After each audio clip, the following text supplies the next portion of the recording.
Good morning, Michigan Lions. It's wonderful to see you. What a beautiful sunny day, at least we have from here in West Michigan. So to start out with, wait. Oh, I still have a mask on. Uh-oh.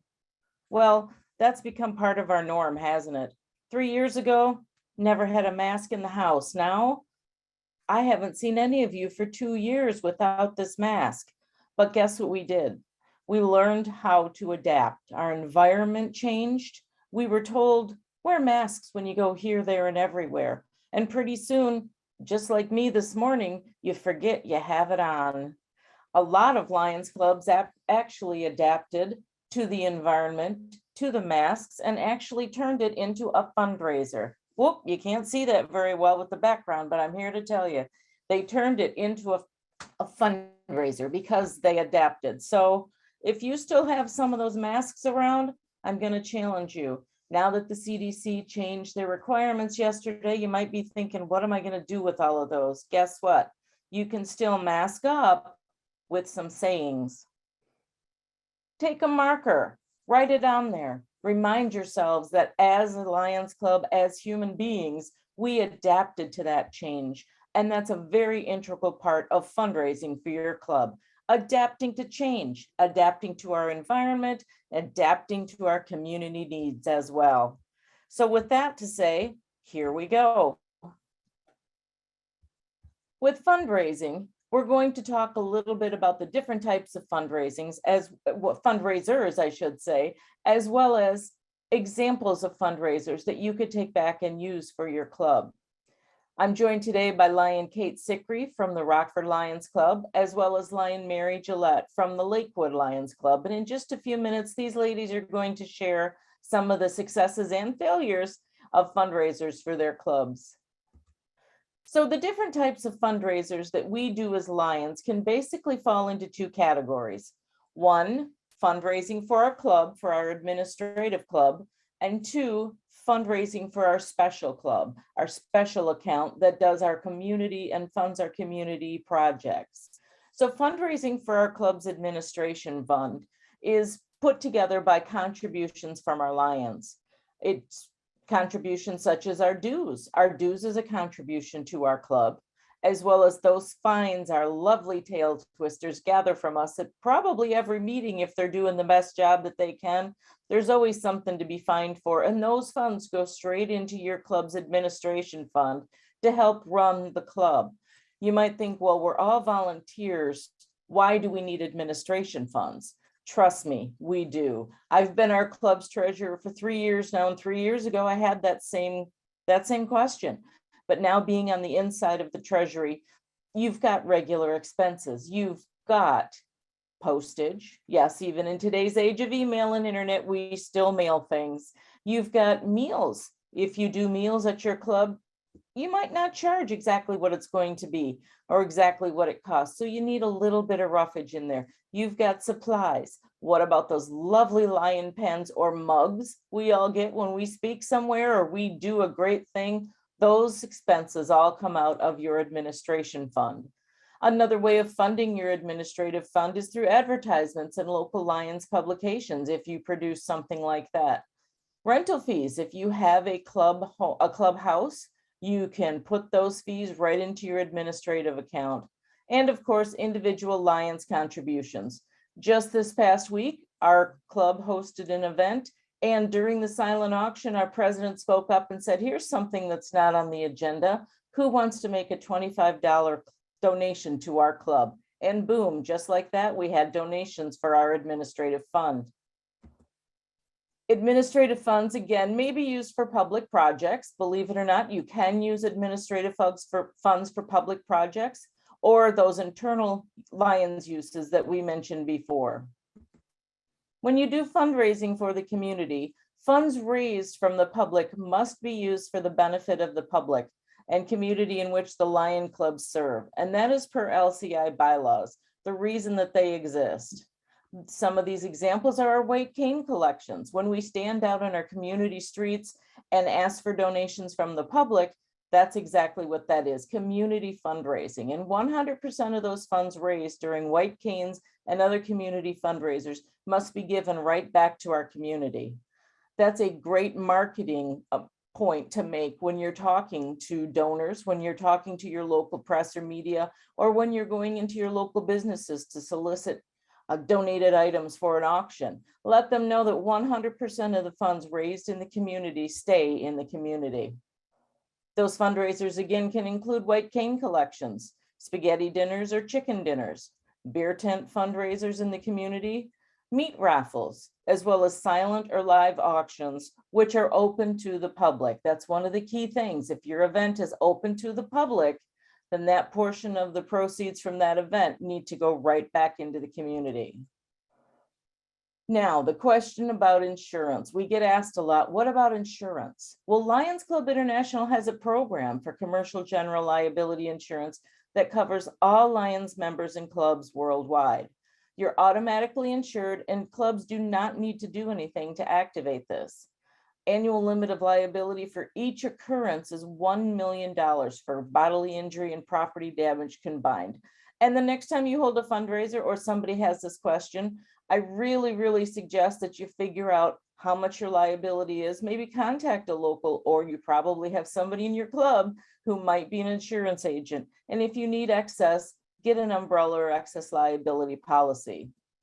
More information about our certificate of insurance that's provided and you need for your event is on the LCI website.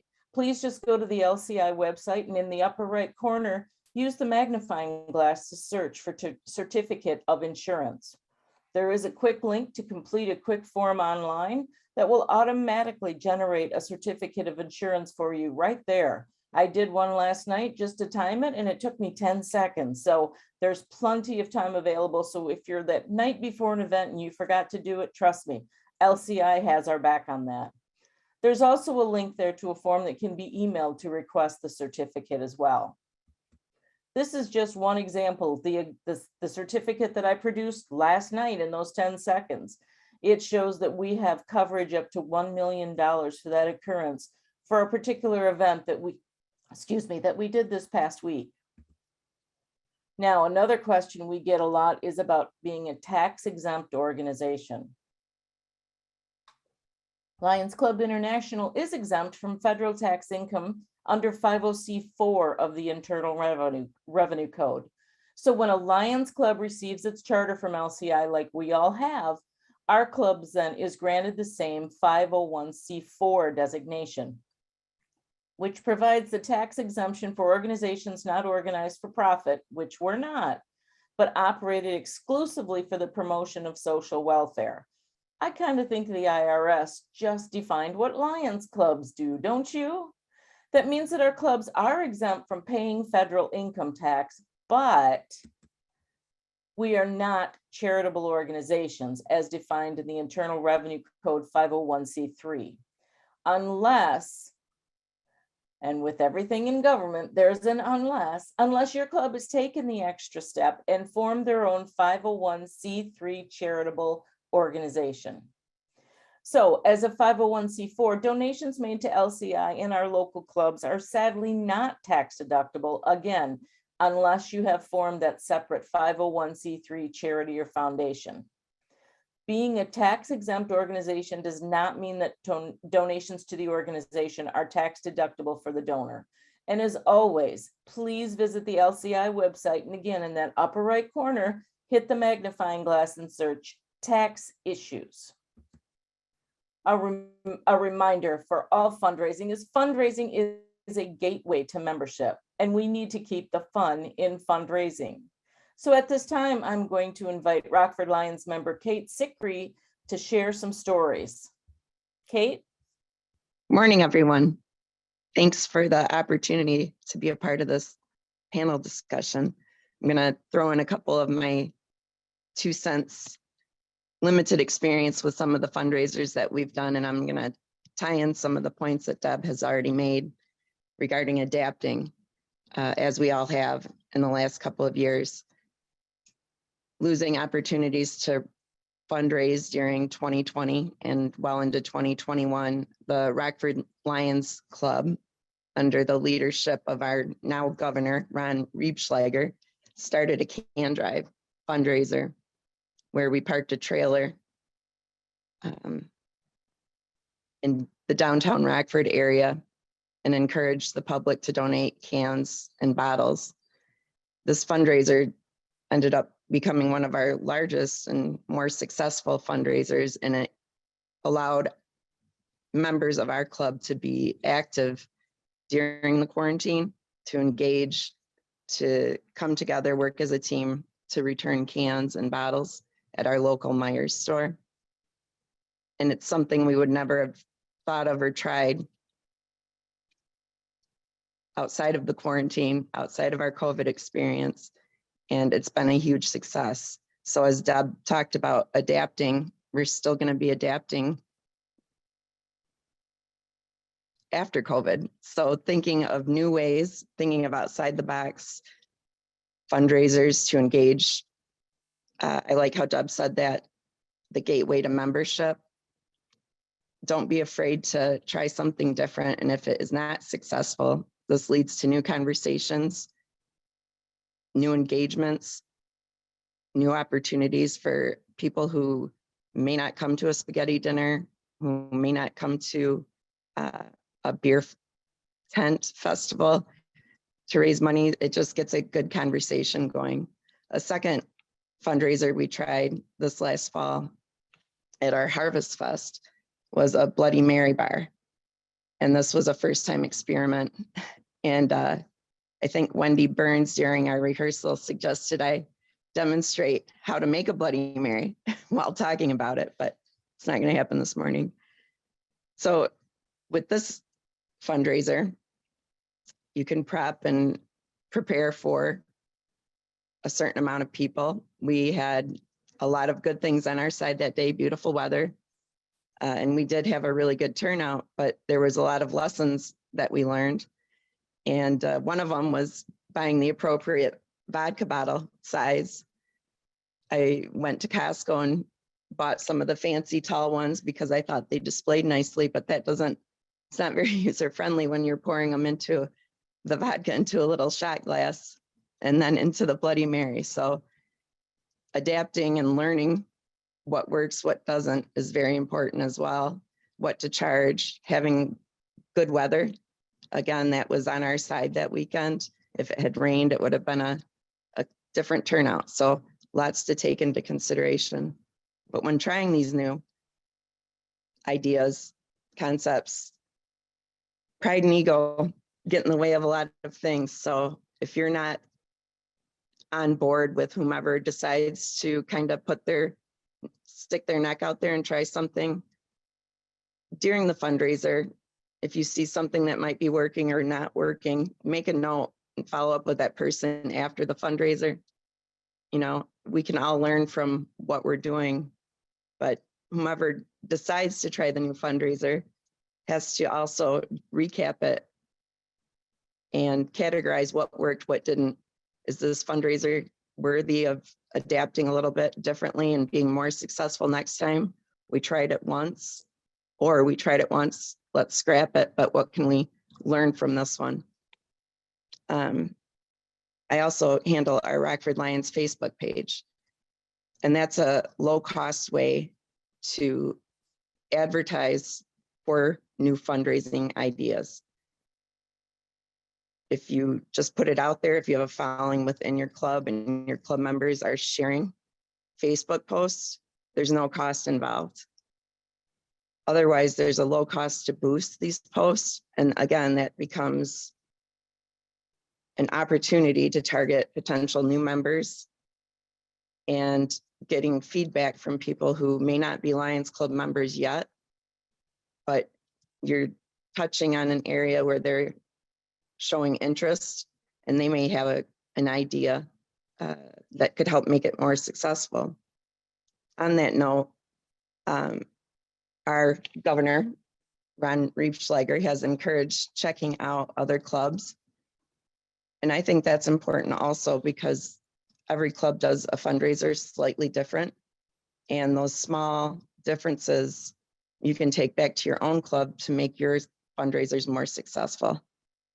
From my experience going to visit several clubs last fall, it's really insightful. And I would encourage people to try new things, but to also visit and support other clubs and see what's working for them or what's not working. If it's working, why reinvent the wheel? Bring it home to your club. So thank you for your time this morning. Hopefully that was helpful. I'm gonna give it back to you now, Deb. Thank you, Lion Kate, for those ideas and those great tips. Just some notes that I wrote down when I was listening to Lion Kate is all about planning. Planning, as we do for anything, is so integral when we're talking about fundraisers. But one of the biggest things you need to put into planning is don't forget to set a goal. What is your fundraising goal? Is it a dollar goal? Is it to recruit 5 new members from the spaghetti dinner? Is it to help the community and raise money for your chicken dinner in order to fulfill your pledge to a nonprofit organization? Define your goals, set it out there, share it with every member of your club and every volunteer at that event, so they too can have that same goal right at top of mind, as well as how to measure success. When you do the analysis post-event, really look back and say, how are we going to measure if we were successful? So at this time, we're going to hear some more ideas, and I'd like to invite Mary Gillette from the Stanwood Club to join us. Mary? Good morning. From sunny Florida. I'm on vacation. We usually take most of February and March off from our Lions Club, so a lot of us do a lot of vacationing. The rest of the year, we're busy. Mary, I'm going to interrupt you here and say thank you very much. Unfortunately, we had some problem with your audio, so if you could do me a favor and mute your audio right now. Wave to everyone. Very good. I will. Say bye-bye.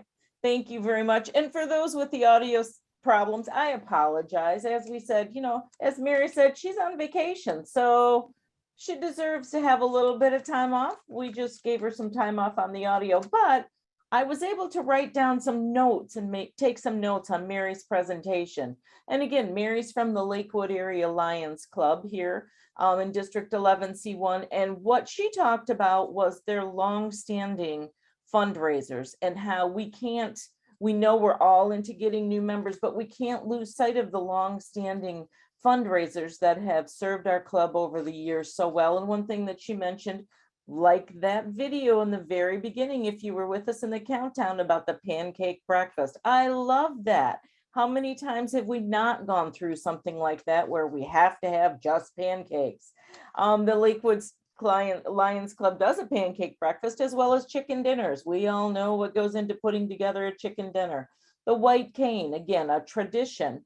And they do peanut brittle as well for a fundraiser. But I think some takeaways from Mary's presentation, if you could hear, is she said, we always look into ways that we can make these events more efficient. We do them year after year after year, but we always evaluate each year what could be changed, what could be done to make this process more efficient. And that goes back to that analysis that we talked about in the planning stage as well. Another point that Mary brought up is how very important it is to have a core group of volunteers. That doesn't mean that we can't take in new volunteers, but how important it is to have that core group of volunteers at each one of our fundraisers so we know what needs to be done.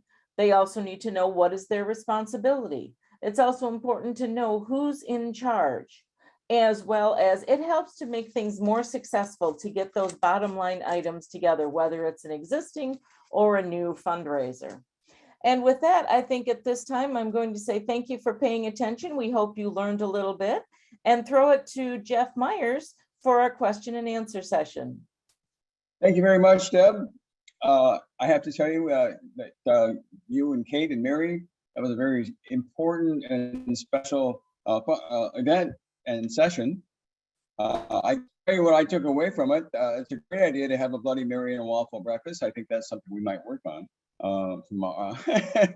But it is so important. Fundraising is something that we really need to look at. And I thought your idea how saying that it's the gateway to membership is really special. At this point in time, we're looking for questions. The first question that I have, and I'm going to just send it to Deb and let you direct it where you might want to go. What about fundraising on social media? Excellent question. And again, what a fantastic way for our Lions clubs to be able to adapt our fundraising efforts. I'm going to bring in Kate Sickrey here from the Rockford Lions Club, because as she mentioned, she is our social media guru. So Kate, can you go through just a few pointers on how clubs can fundraise on social media?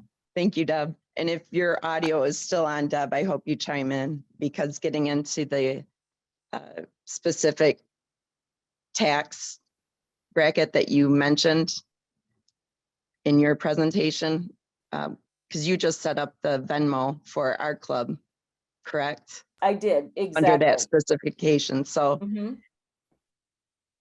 engaging potential participants in attending the club fundraiser is where my specialty is. We've just been approved for the Venmo, so I have not had any experience yet linking that through our Facebook page. Also, our website is under construction, so I have not had a lot of experience with tying that in, but promoting. Actually, I forgot what the question was. How to fundraise through social media as a whole entire group. Thank you, Deb. You're welcome. So promoting the fundraising is where I can touch on, and I'm a think outside the box kind of person, and I understand Yes. having the core group and the tradition, but don't be afraid to put something out there that may not get a response. Try something different. If there's no response, I think it's really key. Club members that follow Facebook pages, Mhm. that they are involved in sharing actively to their friends and family, because Facebook is, and that's the part of social media I focus on.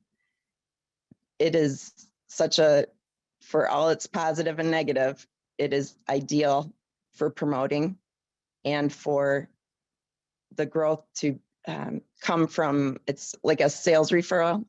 Deb, if you share on your Facebook page something you did with the Lions Club, your friends and family are going to see that, and they know what type of person you are. And if you're in a group with people that you get along with and you're doing something positive for the community, that's so much more valuable to promote a fundraiser, I feel, than a lot of other avenues. You can put an article in the newspaper. That is fantastic. As you know, our local media was involved with our can drive here a week ago. And that's just wonderful if something like that happens for free, the free advertising, but promoting the club. So I'm sorry I can't touch on specific donations through social media, but the promotion part of it is a low cost way. And just throw something out there, and if it doesn't stick, try something different is my advice, and I hope that helps. Absolutely. And that's a really good point. Not everything we're going to try is going to be successful. We learn from our failures, for lack of a better word. We learn from those attempts that maybe don't necessarily bring in the most money we've ever had. Those are called life's lessons. So to build on what Kate was saying, Facebook and social media, such as, depending on what age group you're going for and it's targeted in, is such a great way, not only to fundraise, but to friend raise, to promote our fundraisers. So don't just think when you hear, oh, social media fundraising, we have to figure out how to create a fundraiser on Facebook. Yes, you can. And I highly suggest going to YouTube and searching how to create a fundraiser on Facebook. There's some wonderful videos and tutorials out there, but don't forget the power of social media and helping to promote and advertise those existing fundraisers that you already have. Jeff? Let's see, I have another question up. Look forward here real quick. The question is, are expenses of a fundraiser deducted from the proceeds or charged against the administration account? Excellent question. And please know, I'm supposed to put some kind of a disclaimer out here.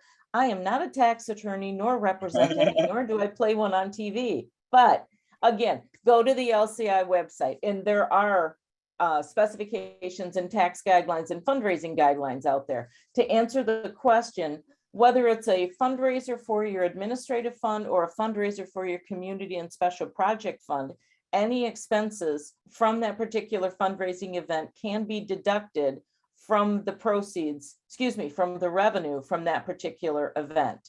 And it's more eloquently worded on the LCI website. So yes, you can deduct all expenses related to carrying out a fundraising event from that event's revenue. Another question that we have is, what more can a small club do? We have done plastic recycling, benches, and a small indoor yard sale. We're only 10 members. We have 3 that are on Facebook. Could you give us some more ideas? I love that you have so many activities already just with a club of 10, bless your hearts. But just because you're a smaller club with a club of 10 doesn't mean that you have small aspirations. You can bring in community members. You can bring in volunteers outside of your club to hold whatever kind of a fundraiser you want. A typical spaghetti dinner, yes, is going to take a lot of time and a lot of effort and a lot of people. But you can get your community involved by your local grocery store, donating items for the spaghetti dinner, bringing in maybe a celebrity server, maybe from a local TV station or a newspaper, or your high school principal, anything to get people from the community to come in and attend, learn about what Lions Club is and does. Look for celebrity servers, like I mentioned, to come in because they can share it on their Facebook page. They can put it out on their social media. And if it's a high school principal, you know darn well it's going to go out through the newsletter at the high school. Always look for ways to get more people involved that could benefit the club as well as the event. As Kate was saying about Facebook, a simple share button puts that information out there. So whether you come up with a new idea or an old idea, a new idea of a spaghetti dinner, a chicken dinner, a chili cook-off, pop can fundraising, that could be something that could go over really well in a small club, because you could put a receptacle out there, a trailer, and your entire town could contribute cans to it. You set something up with your local grocery store to return so many at a time on a particular evening every single week, and boom, you've got 100% proceeds going back to the community. So I hope there's some ideas that could help. The last question we have is from Alex Teska. She would like to know, we love to hear more about Venmo and Lions clubs. I'm gonna leave that one. Hi, Alex. Hi, Alex. Yes, Kate just barely touched on that, and I was gonna let Kate answer that, but again, she mentioned that I just threw it at her on Thursday. Again, I'm my club's treasurer, so that's why I set it up. And when we're looking at appealing to all different age groups, we have seminar after recorded webinar about appealing to a younger age group, changing our demographics, adapting to the demographics. Venmo, Cash App, PayPal, these are all apps on on smartphones that basically are payment apps. They're not fundraisers themselves, but they're a means of accepting cash at a fundraiser. So for instance, again, at our chili cook-off the other night, where we have silent auction, when we signed up for a Venmo account, you get a QR code. You print it out on your home computer, you take it to your fundraiser, and somebody simply scans the QR code with their smartphone camera. It brings up your Venmo account and they automatically pay you. I got a $30 payment for our our silent auction because I had the Venmo QR code right there. So I highly suggest going to Venmo, VENMO.com, looking it up. You do have to have a personal account there before you form a business account. But even if you do, you go in and you create a business profile off of your personal profile. And it's not a holding tank and it's not a bank. It is a holding tank. It's not a bank. It doesn't directly automatically go into your club's account. You have to go out and prompt it to pay you. But at the chili cook-off, for instance, the lady named Jennifer Venmo'd, it's a verb now, Venmo, or paid for her silent auction through the app, which transferred money from her checking account into the Rockford Lions Venmo account. And then I have to go into our Venmo account and ask it to pay our checking account. So it was very quick. Her payment took less than 10 seconds. So I would highly suggest that clubs look into Venmo, PayPal, and Cash App to help appeal to some of the younger, as well as some of our more computer literate members as well. Okay, at this point in time, there are no more questions that are on screen. So again, I would like to thank Deb and Amy and Mary for an excellent session on fundraising. There were some great questions, and I hope people go away with some great ideas. Thank you very much, Lion Deb. Thank you. Hello again, Lions. I need to follow up with you regarding something that I said during my fundraising presentation at the Michigan Lions Forum. I misspoke regarding the issue of separating revenue from Lions Club fundraisers. Just to clear up that confusion, please know that all funds raised at all Lions fundraisers that are open to the public to attend must be given back to the community. Funds may not be split between our administrative and special community accounts. I apologize for this mistake. As always, please consult the Lions Club International website for information and hit that magnifying glass in the upper right. And in this issue, you can search for Use of Funds FAQ. Thank you, Lions, and let's keep serving from the heart.